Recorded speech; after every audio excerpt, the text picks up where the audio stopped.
Pengguna tol Trans Sumatera ruas tol Keramasan sudah sangat resah adanya aksi pungli berkedok pengamen yang kerap dilakukan di gerbang pintu tol tersebut. Menindaklanjuti hal itu, polisi akhirnya meringkus para pelaku.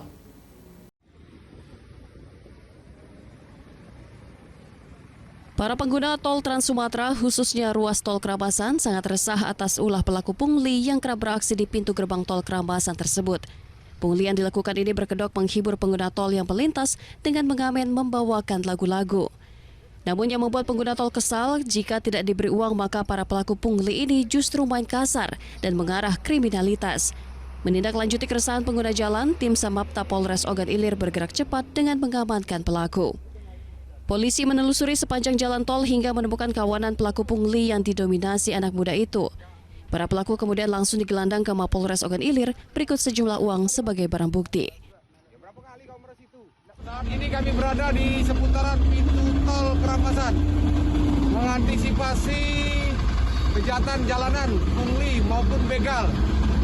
Kami mengimbau terhadap masyarakat, jangan coba-coba bermain atau pungli atau meres sopir di seputaran pintu tol Keramasan. Kami untuk tim patroli perintis posisi. Pelaku dilakukan pembinaan agar tidak mengulangi perbuatannya. Dari Ogan Ilir, Fitriadi, Ainjus melaporkan.